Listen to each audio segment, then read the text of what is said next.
নমস্কাৰ এনআইএছৰ অন্তৰ্ভুক্তিৰ পিছত ৫৫৫০টা পদৰ কাট অফ সম্পৰ্কে আমি আগত দুটা ভিডিঅ' ইতিমধ্যে দিছোঁ পাৰ্ট 1 আৰু পাৰ্ট 2 আজি আমি তৃতীয় পাৰ্টটো দিবলৈ লৈছোঁ আজি আমি কাট অফ হিচাপত আলোচনা নকৰোঁ আজি নতুন পদ্ধতি হিচাপত টোটেল নম্বৰ আপোনালোকৰ কিমান সেই সম্পৰ্কত 55ৰ পৰা 65ৰ ভিতৰত থকা প্ৰাৰ্থীসকলৰ আশা আৰু সম্ভাৱনা অৰ্থাৎ যোৱা বছৰৰ তুলনাত এই বছৰ এই 55ৰ পৰা নতুন পদ্ধতি মতে 65ৰ ভিতৰত থকা প্ৰাৰ্থীসকলৰ আশা আৰু সম্ভাৱনা ডিষ্ট্ৰিক্ট কোনখনত কিমান আশা আৰু সম্ভাৱনা আছে পূৰ্বৰ মেধা তালিকাত কি কয় আপোনালোকৰ পৰা পোৱা কমেণ্টসমূহৰ পৰা কিছু তথ্য লৈছোঁ আমি এই সকলোখিনি দিশ চাই আমি এটি বিশ্লেষণ আগবঢ়াবলৈ চেষ্টা কৰিম আপোনালোকে ইয়াক কাট অফ বুলি নধৰিব কিছু কথা আপোনালোকে আমি তথ্যভিত্তিক ব্যৱহাৰ কৰিম পূৰ্বৰ মেধা তালিকা আৰু আপোনালোকৰ কমেণ্টছ লগতে এই বছৰৰ তালিকা কাষ্ট অনুযায়ী কেটেগৰী অনুযায়ী যিখিনি ভেকেন্সি তালিকা সেইখিনিৰ তথ্য গতিকে পলম নকৰি আমি ভিডিঅ'টো আৰম্ভ কৰিছোঁ প্ৰথমে আমি লখিমপুৰ জিলাখন লৈছোঁ লখিমপুৰ জিলাত যদি আমি চাওঁ OBC আৰু MOBC যোৱা বছৰ 29টা পোষ্ট আছিল এইবাৰ 41টা আছিলে গতিকে এই 29টা ভিতৰত কিমানটা 55ৰ পৰা 59 আৰু 60ৰ পৰা 64ৰ ভিতৰত সিলেক্ট হৈছিল সেই কথাটো চালে আপোনালোকে গম পাব যে OBC MOBC 29টা পোষ্ট আছিল আৰু তাত যিখন মেধা তালিকা আছিল এটা নতুন পদ্ধতি মতে 55ৰ পৰা 59ৰ ভিতৰত থকা 12জন সিলেক্ট হৈছিল অৰ্থাৎ আমি নতুন পদ্ধতি মতে যদি চাওঁ তেওঁলোকৰ 55ৰ পৰা 59% থকা টেটৰ মাৰ্কছ থকা তেওঁলোকৰ প্ৰাৰ্থী সিলেক্ট হৈছিল অৰ্থাৎ টেটত যিসকলৰ 55ৰ পৰা 59% আছিল তেনে ধৰণৰ 12জন সিলেক্ট হৈছিল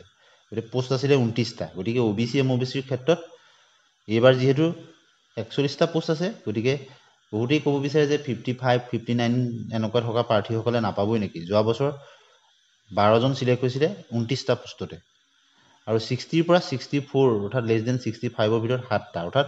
12 হাতে আমি যদি চাওঁ 19টা পোষ্ট 55ৰ পৰা 65ৰ ভিতৰত আছিলে মাত্ৰ 10টা পোষ্টহে 65ৰ পৰা 70 বা 70 প্লাছত আছিলে OBC MOBCৰ ক্ষেত্ৰত গতিকে আপোনালোকে চিন্তাৰ কোনো কাৰণ নাই যে 55ৰ পৰা 59 বা 60ৰ পৰা 64ৰ ভিতৰত থকা বহু প্ৰাৰ্থীয়ে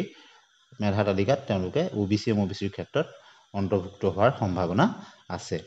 এতিয়া আমি চাম SCৰ ক্ষেত্ৰত SC STৰ ক্ষেত্ৰত যদি আমি চাওঁ কাট অফটো আছিলে 199.571 পুৰণি পদ্ধতি মতে আৰু SC STৰ ক্ষেত্ৰত যদি আমি চাওঁ SC STৰ ক্ষেত্ৰত 55ৰ পৰা 17টা পোষ্ট আছিলে আৰু এইবাৰ আছে 24টা গতিকে যোৱা বছৰ 55ৰ পৰা 59লৈ থকা 4জন সিলেক্ট হৈছিলে আৰু 60ৰ পৰা 65ৰ ভিতৰত 10 অৰ্থাৎ 14টা পোষ্ট তেনেকুৱা আছিল 17টাত 14টা পোষ্টেই 55ৰ পৰা 65ৰ ভিতৰত আছিলে 3টা পোষ্টে 65ৰ এবভত আছিলে গতিকে এইবাৰ SC আৰু STৰ ভিতৰত যেহেতু 24টা পোষ্ট আছে 55ৰ পৰা 59ত থকা আৰু 60ৰ পৰা 65ত থকা আধাতকৈ বেছি সংখ্যক প্ৰাৰ্থী সোমোৱাৰ সম্ভাৱনা আছে মেধা তালিকাত গতিকে 55ৰ পৰা 59ৰ ভিতৰত থকা বা 60ৰ ওপৰত থকাখিনিতো চিন্তাই নাই গতিকে 55ৰ পৰা 59ত থকা প্ৰাৰ্থীও যথেষ্টখিনি সিলেক্ট হোৱাৰ সম্ভাৱনা আছে যদি আমি পুৰণি ট্ৰেণ্ডছখিনি চাওঁ আৰু ইয়াৰ পিছতে আমি চাম ST প্লেন্সৰ ক্ষেত্ৰত যোৱাবাৰ 21টা আছিলে এইবাৰ 32টা পোষ্ট আছিলে লখিমপুৰ জিলাৰ ক্ষেত্ৰত গতিকে পোষ্টৰ সংখ্যাটো বাঢ়ি গৈছে আপোনাৰ 11টা পোষ্ট বাঢ়িছে গতিকে ST প্লেন্সৰ ক্ষেত্ৰত 55ৰ পৰা 59 আৰু 60 পৰা 64ৰ ভিতৰত মুঠ 19টা পোষ্ট 21টাত 19টাই তেনেকুৱা আছিলে অৰ্থাৎ সৰহসংখ্যক কম নম্বৰ থকা প্ৰাৰ্থী 55ৰ পৰা 59% টেটত থকা প্ৰাৰ্থী নিৰ্বাচিত হৈছিল গতিকে বহুতেই ক'ব বিচাৰে যে কাট অফ বহুত হাই যাব কিন্তু তেনে নহয় আপোনালোকে নিশ্চয় গম পালে যে 55ৰ পৰা 59% থকা প্ৰাৰ্থী আধাতকৈ বেছি সিলেক্ট হৈছিলে 21টাৰ ভিতৰত 12টা সিলেক্ট হৈছিলে এতিয়া আমি চাম আনৰিজাৰ্ভৰ ক্ষেত্ৰত যিটো মিনিমাম টেটত 60% লাগেই গতিকে 60ৰ তলৰখিনি সিলেক্ট হোৱাৰ কোনো কথাই নাহে গতিকে 60ৰ পৰা 64ৰ ভিতৰত 125টা পোষ্টত 28টা আছিলে আৰু 65ৰ পৰা 70 গতিকে কিন্তু আনৰিজাৰ্ভৰ ক্ষেত্ৰত কথাটো অলপ বেলেগ হয় আপোনালোকৰ 125টাত 60ৰ পৰা 64ৰ ভিতৰত আমি যিটো কেটেগৰী আজি আলোচনা কৰিছোঁ মাত্ৰ 28টা পোষ্ট সিলেক্ট হৈছিলে অৰ্থাৎ আমি যদি চাওঁ 5 ভাগৰ এভাগতকৈ কিছু বেছি গতিকে আনৰিজাৰ্ভৰ ক্ষেত্ৰত অলপ বাঢ়ি যাব অৰ্থাৎ 60 পৰা 64 ভিতৰত যেহেতু 55 তলৰ বা 59 খিনি নাহে যেহেতু 60% লাগেই কোৱালিফাই হ'বলৈ টেটত গতিকে 60 পৰা 64 মাত্ৰ 28 জনে সিলেক্ট হৈছিলে গতিকে এবাৰ 203টা আছে গতিকে আমি তাক যদি ডাবল কৰি দিওঁ ধৰি লওক 28টাটো গৈ খুব বেছি 40 45টা হ'ব পাৰে তথাপিতো 60 পৰা 64 ভিতৰত যথেষ্টখিনি প্ৰাৰ্থী সিলেক্ট হ'ব কিন্তু কাট অফটো আন কেটেগৰীৰ তুলনাত অলপ ওপৰলৈ যাব এতিয়া আমি লখিমপুৰৰ ক্ষেত্ৰত এইখিনি আপোনালোকক দেখালো এতিয়া আমি চাম অন্য এখন জিলা আমি ল'ম শোণিতপুৰৰ কথাও বহুতে কমেন্ট সেকশনত কৈ আছে গতিকে শোণিতপুৰত যদি ওবিসি এমওবিসিৰ ক্ষেত্ৰত 17টা পোষ্ট আছে লে যোৱা বছৰ এইবাৰ আছে 40টা গতিকে যোৱা বছৰ যি 17টা পোষ্ট আছিল তাত কাট অফটো আছিলে 204.73 পুৰণি পদ্ধতি মতে আৰু 55 পৰা 59% থকা টেটত 7 জন প্ৰাৰ্থী সিলেক্ট হৈছিল 17টাত 7 জন আপোনালোকে ভাবি চাব আৰু 60 পৰা 64 দুজন 9টা মুঠ 55 পৰা 64 লৈকে আৰু লেছ দেন 65 ৰ ভিতৰত 9 জন প্ৰাৰ্থী সিলেক্ট হৈছিল 17টাত অৰ্থাৎ আধাতকৈ এজন বেছি গতিকে শোণিতপুৰৰ ক্ষেত্ৰত ওবিসি এমওবিসিত তেনে ধৰণৰ হৈছিল বাকি 8 জন প্ৰাৰ্থী কিন্তু 65 ৰ ওপৰত আছিল গতিকে আপোনালোকে যিসকলৰ প্ৰাৰ্থীৰ নম্বৰ 55 ৰ পৰা 65 ৰ ভিতৰত আছে তেওঁলোকৰ ক্ষেত্ৰত কেনে ধৰণৰ এবাৰ হ'ব পাৰে যেটো পোষ্টৰ সংখ্যা বেছি আছে গতিকে নিশ্চয় এবাৰ যোৱাবাৰতকৈ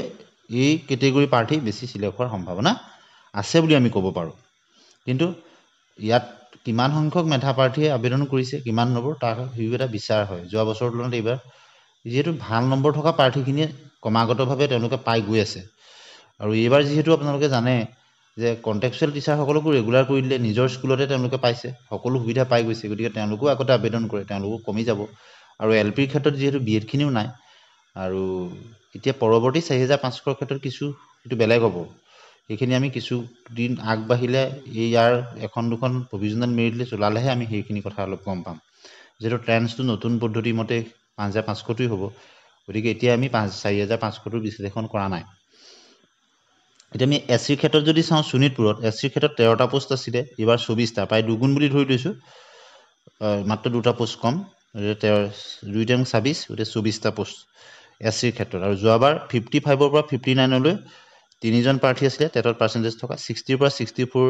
থকা 8 জন অৰ্থাৎ 8 11টা 24টা পোষ্টত 11টা আছিল গতিকে আধাতকৈ কিছু কম গতিকে এবাৰ যেহেতু 13টা পোষ্টত 11 জনেই 65 ৰ তলৰ আছিল অৰ্থাৎ দুটা পোষ্টে 65 ৰ ওপৰত আছিল আৰু 55 ৰ পৰা 59 লৈ তিনিজন আছিল 60 ৰ পৰা 64 পৰিসংখ্যাটো বেছি আছিল গতিকে এসসিৰ ক্ষেত্ৰতো তেনেকুৱা ধৰণৰ এখন হবে 24টা পোষ্ট গতিকে 24টা পোষ্টত আমি আশা কৰিব পাৰোঁ যে 15 জন 10 পৰা 15 জন প্ৰাৰ্থী 55 ৰ পৰা 64 ৰ ভিতৰত থাকে বা 65 ৰ ভিতৰত থকাৰ সম্ভাৱনা আছে বুলি আমি ক'ব পাৰোঁ যোৱাবাৰ পৰিসংখ্যাটো যদি আমি চাওঁ এক্সাক্টটো কোনো ক'ব নোৱাৰে গতিকে এসটি হিলছৰ ক্ষেত্ৰত যোৱাবাৰ মাত্ৰ এটা পোষ্ট আছিল গতিকে এটা পোষ্টৰ ক্ষেত্ৰত 57.33% পাইছিল টেটত থকা জনে এবাৰ 19টা পোষ্ট আছে গতিকে এসটি হিলছৰ ক্ষেত্ৰত কাট অফ 55 নতুন পদ্ধতি মতে যিসকল নতুন মুঠ নম্বৰ 55 তেওঁলোক সুৰক্ষিত বুলি আমি ক'ব পাৰোঁ যেটো এসটি হিলছৰ প্ৰাৰ্থী খুব নগণ্য খুব কম যিসকল আছে ইতিমধ্যেই চাকৰি পাইছে গতিকে যি কেইজন বাকি ৰৈছে পোষ্টে থাকি যায়গে তেওঁলোকৰ ক্ষেত্ৰত কম্পিটিশনটো বহুত কম হয় এসটি প্লেন্সৰ ক্ষেত্ৰত 11টা পোষ্ট আছিল এবাৰ এটা পোষ্ট কম 10টা পোষ্ট যদি আমি কেটেগৰী ওয়াইজ চাওঁ টেটত 55 ৰ পৰা 59 লৈ তিনিজন সিলেক্ট হৈছিল মেধা তালিকাত 60 ৰ পৰা 64 লৈ 5 জন হৈছিল গতিকে 5 3 8টা 11টা পোষ্টত 8 জনেই 55 ৰ পৰা 59 লৈ তিনিজন আৰু 60 ৰ পৰা 64 লৈ 5 জন গতিকে সেকেন্ড কেটেগৰীটো অলপ বেছি হৈছে গতিকে 8টা পোষ্ট হৈছে তিনিটা পোষ্টে 65 ৰ ওপৰলৈ গৈছিল গতিকে এবাৰ যেটো 10টা আছে গতিকে এবাৰ ধৰি লওক আপোনাৰ লেছ দেন 8 অৰ্থাৎ 8 জনতকৈ কম কিন্তু 5 জনতকৈ বেছি প্ৰাৰ্থী হয়তো আহিব বুলি আমি ক'ব পাৰোঁ 55 ৰ পৰা 64 ৰ ভিতৰত একজেক্ট সংখ্যাটো আমি ক'ব নোৱাৰো যোৱাবাৰৰ লগত বিশ্লেষণ কৰিলে আমি তেনে ধৰণৰ হ'ব পাৰে বুলি আমি ধাৰণা কৰিব পাৰোঁ আনৰিজাৰ্ভৰ ক্ষেত্ৰত 49 পোষ্ট আছিল শোণিতপুৰত এবাৰ 223টা পোষ্ট আছে গতিকে শোণিতপুৰৰ ক্ষেত্ৰত এবাৰ 5 গুণমান পোষ্ট হ'ব গতিকে যোৱাবাৰ 60 ৰ পৰা 64 লৈ 8 জন আৰু 65 ৰ পৰা 69 লৈ 8 জন 16 জন হৈছিল 49 জনত মানে তিনি ভাগৰ এভাগ পোষ্ট আছিল এই 60 ৰ পৰা 64 ৰ ভিতৰত গতিকে এবাৰ আমাৰ ধৰি লওক ইয়াত কম্পিটিশনটো বেছি হয় ওভাৰ পোষ্ট আছে গতিকে 60 পৰা 65ৰ ভিতৰত হয়তো 30-40 কেণ্ডিডেট তেনেকুৱা আহিব বাকীখিনি হাই কেটেগৰীত যোৱাৰ সম্ভাৱনা আছে যেহেতু আনৰিজাৰ্ভৰ ক্ষেত্ৰত 200 পোষ্ট হ'লেও ধৰি লওক 223টা পোষ্ট আছে তাৰ ভিতৰত 50ৰ ভিতৰৰ প্ৰাৰ্থী 60 পৰা 64ৰ ভিতৰত হয়তো সিলেকশ্যন হ'ব পাৰে বাকীখিনি তাতকৈ ওপৰৰ মাৰ্কৰ হোৱাৰ সম্ভাৱনা আছে আনৰিজাৰ্ভত যিহেতু অপেন কেটেগৰী হৈ যায় জেনেৰেল কাষ্টৰ পৰা আদি কৰি অন্য কেটেগৰীখিনিও আহি যায় অপেন কম্পিটিশ্যন হৈ যায় গতিকে যথেষ্ট ভাল স্কোৰিং কৰা প্ৰাৰ্থীসকল আহি যায় ইয়াত গতিকে আপোনালোকে দুখন জিলা আমি দেখালোঁ এতিয়া আমি বহুতে ধুবুৰী জিলাৰ কথা সুধি আছিলে ধুবুৰীৰ কথাটো মই কৈ দিছোঁ ধুবুৰীত OBC MOBCৰ 26টা পোষ্ট আছিলে এইবাৰ 112টা পোষ্ট আছে গতিকে প্ৰায় 5 গুণ পোষ্ট বুলি আমি ক'ব লাগিব আৰু টেটৰ পাৰ্চেণ্টেজ যোৱাবাৰ 26টা পোষ্টত 55ৰ পৰা 59লৈ 13টা আধা প্ৰাৰ্থী 55ৰ পৰা 59% থকা প্ৰাৰ্থী 26টা পোষ্টতে গতিকে 112টাত যদি 55ৰ পৰা 59 হয় কিমান হ'ব লেছ 50 প্লাছত আহি যাব লাগে কিন্তু তেনে নহ'বও পাৰে 60 পৰা 64ৰ ভিতৰত 9জন চিলেক্ট হৈছিলে গতিকে কম নম্বৰ থকা বহুত প্ৰাৰ্থীয়ে ধুবুৰীত পাইছিলে গতিকে যোৱাবাৰ ট্ৰেণ্ডটো চাই এবাৰ বহুতেই ধুবুৰীত এপ্লাই কৰিছে গতিকে হয়তো ধুবুৰীত অলপ বাঢ়িও যাব পাৰে কিন্তু আশা ইয়াতকৈ হয়তো কিছু অলপ হ'ব পাৰে গতিকে কম নম্বৰ থকা বহু প্ৰাৰ্থীয়ে LPত কিন্তু ধুবুৰীত পোৱাৰ সম্ভাৱনা আছে এবাৰ যেহেতু 112টা পোষ্ট 26টা পোষ্টতে টেটত 55ৰ পৰা 59লৈ পোৱা 13জন আছিলে অৰ্থাৎ আধা সংখ্যক প্ৰাৰ্থী টেটত 55ৰ পৰা 59% পোৱা প্ৰাৰ্থী আছিলে 60 পৰা 64 9জন আছিলে গতিকে আপোনালোকে ভাবি চাওক 13 আৰু 9 মানে 22জন আছিলে 22জন অৰ্থাৎ 26জনৰ 22জনেই তেনেকুৱা আছিলে অৰ্থাৎ লেছ দেন 65ৰ প্ৰাৰ্থী আছিলে গতিকে এইবাৰ যদি তেনেকুৱা ধৰণে হ'বলৈ হ'লে বহু সংখ্যক প্ৰাৰ্থী হ'ব অৰ্থাৎ 60-70 প্লাছত প্ৰাৰ্থী তেনেধৰণৰ থাকিব যিখিনি 55ৰ পৰা 64ৰ ভিতৰত হ'ব লাগে যোৱাবাৰ কিন্তু একচুৱেল সংখ্যাটো বা ফিগাৰটো আমি ক'ব নোৱাৰোঁ কোনেও সেইটো ক'ব নোৱাৰে প্ৰভিজনেল মেৰিট লিষ্টখিনি ওলালেহে আপোনালোকে কিছু আইডিয়াটো পাব গতিকে আমি পূৰ্বৰ পৰিসংখ্যাটোৰ লগতহে কৈছোঁ SCৰ ক্ষেত্ৰত যদি চাওঁ 16টা পোষ্ট আছিলে এইবাৰ 28টা পোষ্টৰ সংখ্যা যিহেতু 12টা বাঢ়ি গৈছে আৰু SCৰ ক্ষেত্ৰত ধুবুৰীত 55ৰ পৰা 59লৈ 9জন আছিলে 60 পৰা 64লৈ 3জন গতিকে 16টাত 9জন 55ৰ পৰা 59 গতিকে অৰ্থাৎ আধাতকৈ বেছি 55ৰ পৰা SCৰ ক্ষেত্ৰতো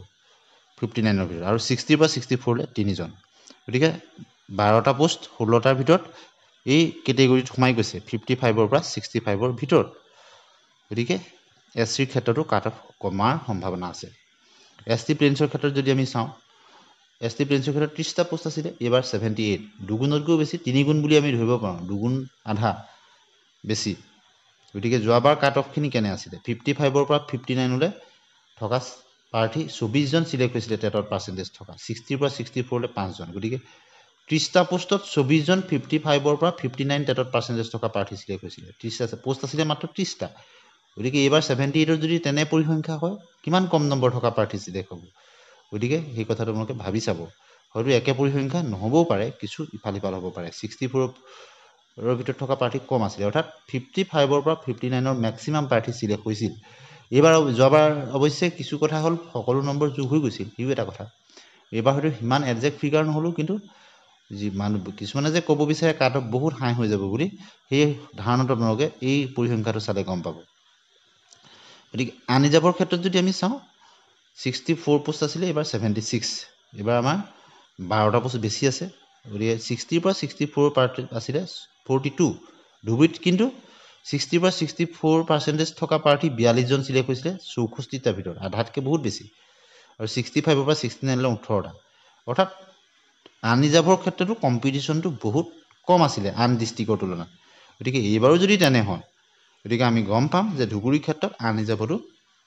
LPৰ ক্ষেত্ৰত কাট অফ কমিব গতিকে আজি আমি LP পাৰ্টৰ এইখিনি দিলোঁ পৰৱৰ্তী সময়ত যদি এনেধৰণৰ বিশ্লেষণ বিচাৰে ইয়াৰো আমি এটা নেক্সট পাৰ্ট আপোনালোকক দি দিম বহুত দীঘলীয়া হ'লে কিছু আমনিদায়ক হয় গতিকে আপোনালোকে আপোনালোকৰ মতামত জনাব এই প্ৰকৃত আমি ভিতৰৰ তথ্য কিছুমান তুলনামূলকভাৱে জনাবলৈ বিচাৰিছোঁ আৰু আপোনালোকে আপোনালোকৰ মতামতখিনি জনাব আৰু আশা কৰা হৈছে যে ভেৰিফিকেশ্যনৰ কাম যিহেতু পুনৰ চলিছে বেছিদিন নাই GT/PGT ৰিজাল্টৰ পিছতেই হয়তো ইয়াৰ মেধা তালিকা প্ৰকাশ পাব তেতিয়া সকলোখিনি কথা স্পষ্ট হৈ পৰিব আমি মাত্ৰ তথ্যভিত্তিক যোৱা বছৰৰ তালিকা আপোনালোকৰ পৰা কমেণ্টছ এইখিনিৰ ভিতৰৰ কিছু তথ্য এনালাইচিছ কৰি জনাইছোঁ ইয়াত আপোনালোকে কাট অফ বুলি ধৰি নল'ব